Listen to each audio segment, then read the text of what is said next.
Alex, this is not just any dungeon. It is the darkest dungeon. Ooh, scary. Yeah, okay. So this is Darkest Dungeon. This is me making my second try, because it's a very difficult game. It is a, let's see, roguelike party tactical combat RPG with adventurer management mechanics. Which is a mouthful. Yeah. It's a lot of game. It's a lot of game. And it's amazing because this is a Kickstarter game. This is a Kickstarter game that was funded last March and actually hit its release date promise of last month. Where for early access backers, or for backers, it hit the 30th. For early access, it came out on Tuesday the 2nd. So, this game is hard, Alex. I mean, it's a roguelike, I imagine. It is a roguelike, so that can kind of be implied that it's not going to be easy peasy, but even then, it is not a mecca of madness super and morbidity. Friendly to the newbie. Your work begins. And it kind of just throws you in.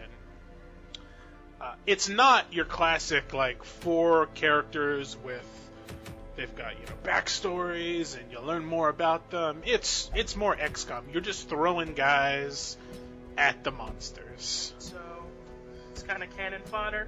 Exactly. If you lose a whole party, if you have a TPK, total party wipe, the cost of that's just how it goes sometimes. That's the risk of being an adventurer. Later, that's a part of the game. In blood. Don't get attached to your guys. You can rename them, but be sure to have son of and daughter of prepared, because you're going to see a lot of death. Anyway, this is the core of the game, is going into dungeons and questing. Here you see I am provisioning my party. In this case, way over provisions my party, because once you're in there, you have to deal with certain things. Certain things like light, certain things like hunger. Your adventurers are going to get hungry. That is a lot of keys. That's way too many keys. Ends up there's not a lot of chests that need unlocking in the dungeon. The story is very vague.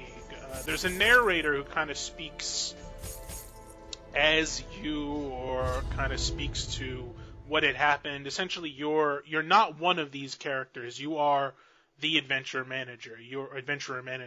You've returned to your family's land, and now which has been completely overtaken by monsters and skeletons and the undead, and you're trying to recapture your family heirlooms and recapture your family's lands. And you do that by sending countless people to their deaths. Now, I see you're setting your guys in formation here. I am, because this is a tactical game. This is one of the most... I can't think of a tactical turn-based game in recent history that is quite as strategic as this one. You'll see every one of your heroes has 4 abilities from a possible 7. Each one, you'll see the yellow dots and the red dots. To do an ability, you have to be in a certain place in the line. So, my guy right there, second in line, he can attack only specific places when he's standing in specific spots. So this adds a complete strategic element, because it works the way with enemies too. If you have a ranged enemy, he's going to be in the back line shooting at you. There are things that you can do that can pull them forward, and as a result completely cancel out their ranged abilities. So there's like a little bit of a mini game, the tactical formations along with just combat. Yeah, it's about disrupting your enemy in more ways than one. It's not just about, smack, smack, smack. There's strategy involved. You have to think of who's where, who should be where, and whatever gives you the best advantage. Because you're going to need every advantage you want in this game. Because it's hard. And the big, pull of this, the big neat thing, is it has a second health, I guess you could say. You'll see you've got the red health bar, but underneath there's that white bar that's slowly building up.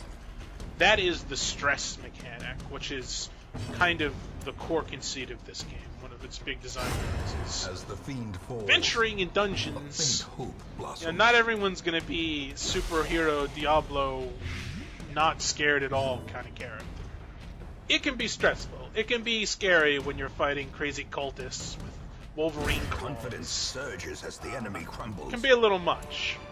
You can imagine, I'm sure, the kind of pressure you'll be under. And if that stress bar maxes out, and there are enemies who will specifically target stress, you know, they might not do a lot of damage, but they might hit you with a 20 stress attack, which can be very, very debilitating.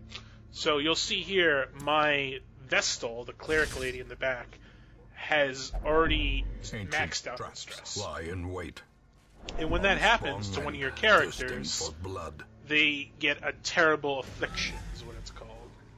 These can be fearful, it can be paranoid, it can be all sorts of negative kind of things. And a person who is now afflicted Injury and is not going to set be the the stage best for adventurer. heroism.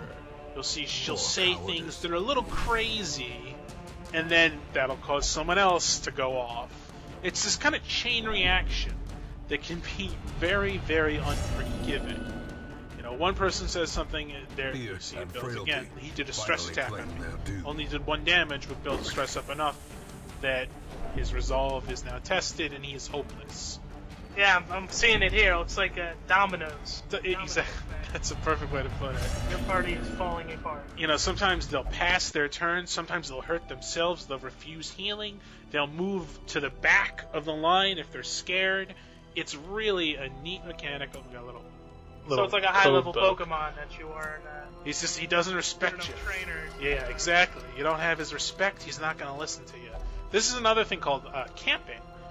So quests are broken down into 3 lengths, short, medium, or long. And if you are on a medium or long quest, you get the ability to camp in any room.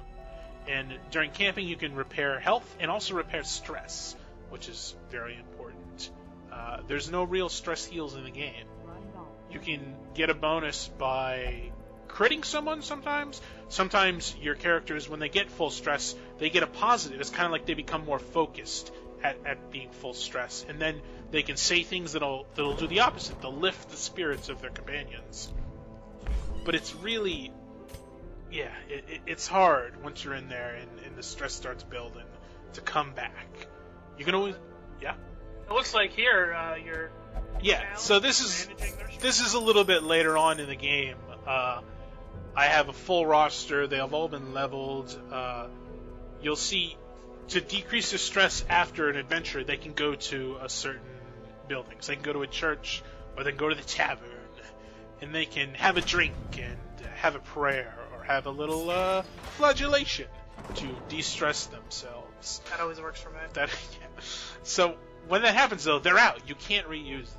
It's really, you're not going to be sending the same adventurer twice in a row for the most part, because they're always going to have high to medium amounts of stress, and you don't want to send anyone in if they're stressed out at all, because that, like I said, it can build very quickly. That town, though, allows you to do a number of things. You can also upgrade abilities as they level. You can upgrade their armor. These are some of the other classes in the game. There's over 12 classes, which is really neat. Finding the combinations. You see, this is the occultist. He's got some eldritch horror kind of things. He's attacked by magical tentacles there. And all the classes have more than just the 4 abilities you show. Yes, they have 7. They can actually play multiple roles. Yes, and they're free, so that's very important. You can just recruit to your heart's content. Just, throw them away like the flies that they are. So, yeah, it's about finding the right combinations. And that can be very satisfying once you find unkillable crew that go in there and just wipe the floor with everyone. Because this game, okay, I did say it was a very hard game, but it's more if it's got a pretty, I guess, I don't want to say steep learning curve. There's a hurdle. And once you kind of get over that hurdle and you know what you're doing, the difficulty decreases significantly. I've put now, 17 hours into it, and I haven't lost a single adventurer in 10 hours. Once you kind of figure it out, you kind of get there, and it's still a very strategic, very rewarding game to do well in, but it's not as crazy. Would you agree? Getting a huge XCOM. Oh, absolutely. You hit a point where you kind of figure things out. from there it just gets easier. Is there any difficulty sliders in the game? No, there's only the one basic from what I've seen. This is early access still. They might be adding. I mean, 2 dungeons aren't available at the moment, and there's supposed to be a few more classes added, but there's just 1 difficulty for now. I'm sure that the more hardcore people out there will be begging for more difficulty as the game goes on, and I'm sure that they will have their hopes living hopes. They will have hopes. That's Darkest Dungeon. Really good game. Fun. It is. Check it out.